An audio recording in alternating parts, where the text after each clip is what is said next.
Welcome to another episode of Punk Rock NFL Draft. My name is Dirty D from the Dirty T. I'm here bringing you another episode while I drink some shitty beer, so quality of this episode might get worse as we go on, but that might make it more fun. We're talking offensive tackles today. Today is the offensive tackle primer. Again, I'm going to be dumping lots of videos with all of my primers, with all of my top 10s, talking about lots of prospects. If you enjoy the content, please hit a like and subscribe. That does a lot of help for me. I also do have a Patreon where I will have, for $5, you can get my full draft guide. I'm going to be a little late on some of the reports, but if there's anyone that I don't have a report on yet that you would like, I can get that up soon for you. Just let me know in the comments. Without further ado, let's talk about offensive tackles. I'm going to give you my top 10 rankings. I'm going to talk about a guy that is just one of my personal favorites. I'll talk a little bit about all of them, but I'll talk a little in depth about a guy that's one of my favorites. Talk a little in depth about a guy that I think is underrated. And then I'm going to talk about a guy that I think is overrated. And then a guy that I would call like a bit of like a X Factor wild card, someone that has a lot of traits, but there's questions that I personally like and would take a chance on. So, without further ado, going through the rankings, at number 10, we have Emil Wagner out of Notre Dame. I know that's not popular. At number 9, I got Caleb Tiernan out of Northwestern. He might be a guard. Wish he run block better. I don't love tall guards. Short arms are a problem.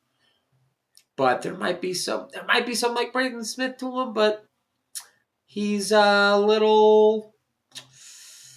He's not a good enough run blocker for me to make that the comp. But it reminds me of a guy from West Virginia last year as like a different types of prospect because I think he's a better mover. The other guy was a better run blocker.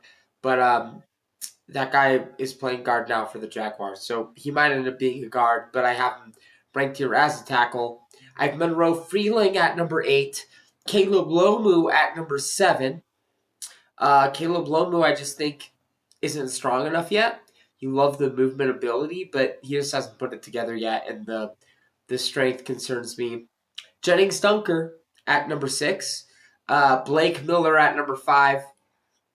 Power is like a concern, but he's gotten more stronger every year. He has a nasty disposition in the run game. I think he's a really good player, and I think he's going to be a starting right tackle for a lot of years. Don't know if he's going to be a great starting right tackle, but he's going to be a starting right tackle, a starting caliber right tackle for a lot of years. I got Caden Proctor at number 4. Needs to keep his weight under control. Needs to prove that he can do it. Some of just like the foot speed stuff concerns me. But he looks a lot better when he's like he does look really good when he's got everything right. But can he keep everything right? A lot of these players with this type of profile don't work out, and that concerns me. Max Ahianatur at number 3. Francis Mauinoa at number 2, who, again, some people are going to say would be an excellent guard, just moving the guard. I think he can play tackle as well. I think he'll be a very good NFL tackle. Maybe not great. Maybe because of that you do move him to guard. But if you need a starting tackle, just let him play tackle. If he's going to be a good tackle, that's very valuable. And then at number 1, I got Spencer Fano. Spencer Fano is just one of the best movers I've ever seen. It's incredible how light he moves. He moves like a tight end. He's got plenty of power in his hands. He's so explosive. He's so technically proficient as a blocker, and he's such a special run blocker. He has the mirror and movement skills to survive as a tackle in the NFL. I think he's going to be – I have him borderline blue chip as a prospect, and I think he's going to be a special offensive tackle in this league. Sure, he'd be a special guard. Sure, he'd probably be a special center. He could do all 3 if you wanted him to, I'm sure. But he can play tackle. He should play tackle. I'm not concerned about the arms. At his pro day, they measured just under 33 inches, which is kind of the benchmark, but that level of movement and athleticism, I trust it. So I'm going to do things a little differently today. We're going to talk about overrated, player I like, underrated, and then we're going to talk about the X Factor player, just because of the way these players tie in together. So I want to talk about why I think Monroe Freeling is overrated as a player. I have this my number 8 tackle. I have a second round grade on him because he is a special athlete. He's a very, very good athlete, at least. I don't know about special. Very good athlete. Very good. Very good size, very good length.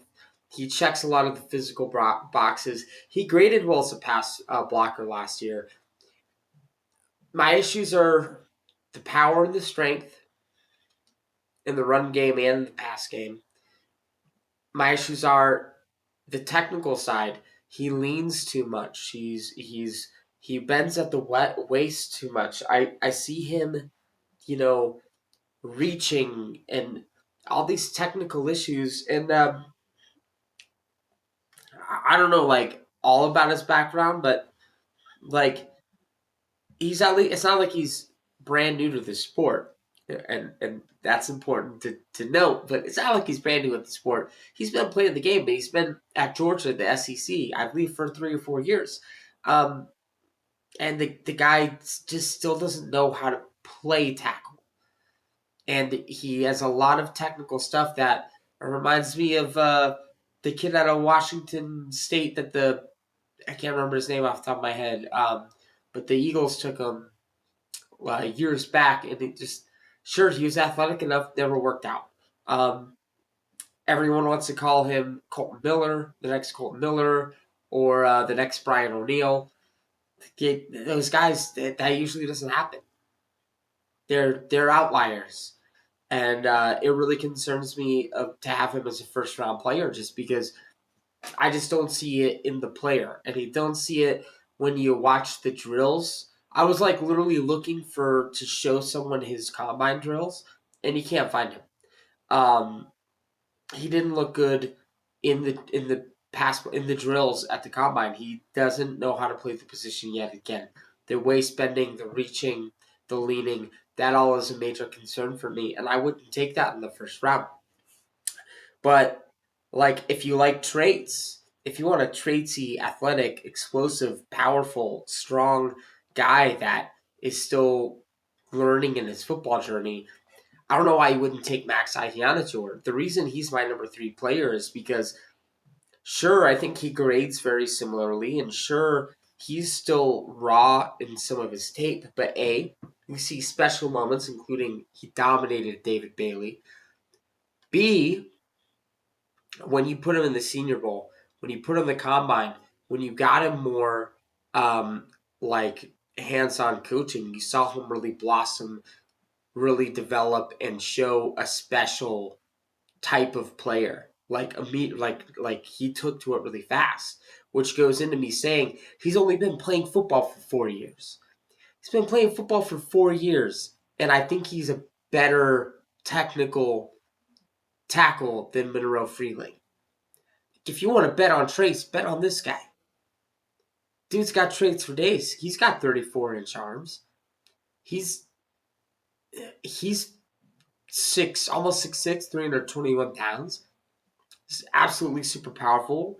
Bringing a 4.9 140-yard dash. Got the elite, like, explosive testing scores that you want.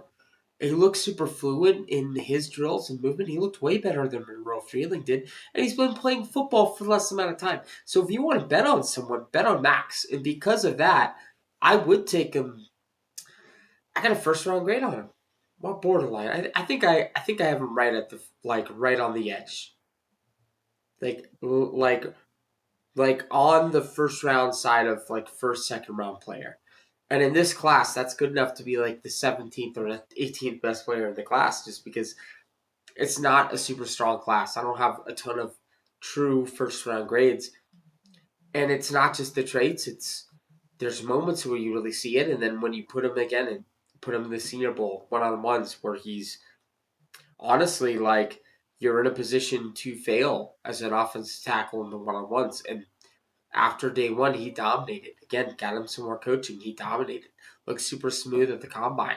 Looked great against the best pass rusher he played all year, David Bailey, who is going to be a top 15, probably a top 10 pick. So you want a first round tackle after Maui Noah? Take a Anator. You want to bet on upside? Take a Anator. I still would probably take him like middle, like 15 to 20 or after 20. But like if he's still there at 36, I hope my Raiders jump on that. I love the tools. If we're talking about tools, the next guy, I think he's underrated. He's my number 10 tackle, Emil Wagner. Man, I don't know if it's just like the narrative. He graded okay over the year, and probably a lot of people watched the Miami game, and it was rough. But everyone had a rough time against Miami. And guy's 6'5", he's gained weight. I think he came into last year, he was like 290. Now he's 306. He's put on some weight. He's still a plus athlete at the position. 34.5-inch arms. He's got the length you want. And he's a good pass blocker. And I think he was better as a run blocker the year before, but he's putting it together. I think he's getting used to his new body weight. And I think if you put him in an NFL room, he still profiles to me as like worst case scenario. This is a guy that's going to be a good swing tackle. He gives me like Josh Jones, Yosh Nijman vibes as his like that's his floor. But I could see him being a starting right tackle in this league or left tackle. I think he's played both. He has versatility, which goes into the like this could be a good swing tackle. This could be a great third tackle on your team. Injuries happen all the time. You want depth. This is a fourth-round player to me. I have a fourth-round grade on him. I actually think I have a top of the third, early fourth. I have him like at the top of the fourth round is where I have him, right in that range. Late third, somewhere around 100, hovering around 100. I don't know if he made my top 100, but he's hovering around it. I do a live mock draft where I represent the Raiders. I got him at 117. I'm super happy with that range for him. Because, again, I think similar to like when the Raiders drafted DJ Glaze, not a lot of people were very hopeful. They thought he was taken way too early. Year one, as a rookie, he was pretty solid. Year two, he took a step back and he gave up a lot of pressures, but he still graded okay. And I think he's probably an okay like starter swing tackle. He might be better as a guard, but I think in that same way, I think Emil Wagner is more talented than him. I think Emil Wagner has more physical traits that get him again in an NFL weight room. I think he can be an NFL starting right tackle, but he's at least going to be a good swing tackle. And I think a lot of people discounting him. I've seen people. I think he just went undrafted in the NFL Stock Exchange 7-round mock draft. Where at a certain point they were just drafting, right? They're just clicking names to get through it. But I see him in a lot of like people think he's going to be a 6-round player. I think he's going to go earlier than that because of the traits, for sure. And I think he should. This is an NFL player. This is what an NFL player looks like and moves like. And he was plenty good enough for most of the year. So he's my most underrated. But we got to have the Jennings Dunker conversation. I've talked about in other videos on my other channel, Jennings Dunker. I love Jennings Dunker. I'm a big fan. And yeah, I do think he could transition well to guard. I think I would rate him a little lower right now as guard just because he hasn't done it. And at the Senior Bowl, I thought his only lost rep in one-on-ones I saw was at guard. I think he has a decent anchor, but like I don't know if it's just getting used to it, but he struggled anchoring against a really powerful defensive tackle in a one-on-one, and like that's going to be an adjustment if you move him inside. I think he's good enough to be a starting NFL tackle. This is my Braden Smith comp because I remember when Braden Smith was coming out. I think they tested around the same. Braden Smith had shorter arms, he had smaller arms. Jennings Dunker, I'm going off the Senior Bowl measurements because big combine really fucked people on their arm length. He had 34-inch arms. He's got plenty of length.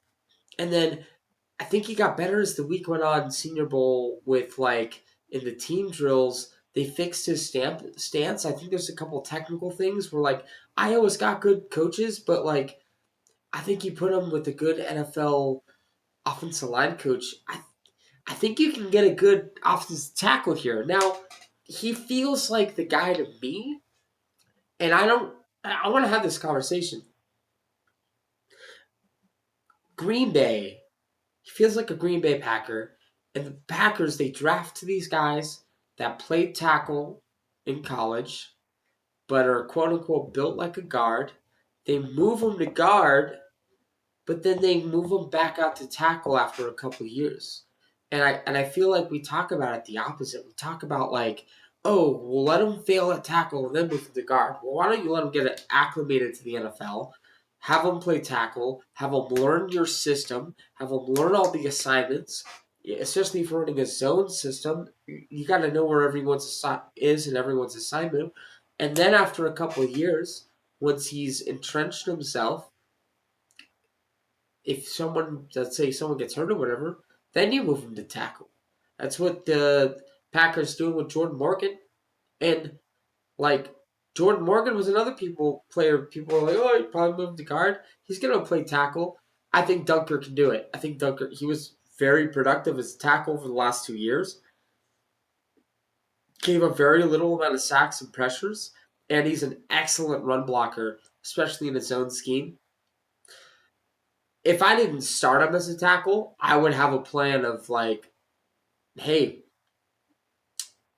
we start him at guard, but we're super open to him eventually taking over if we have an entrenched right tackle. If we have a guy we feel good about, like again, the Packers is a really good spot for me of like, hey, we're gonna let Zach Tom be our right tackle the next couple of years, but I think he's got hurt before, and as he gets older, new contract coming up.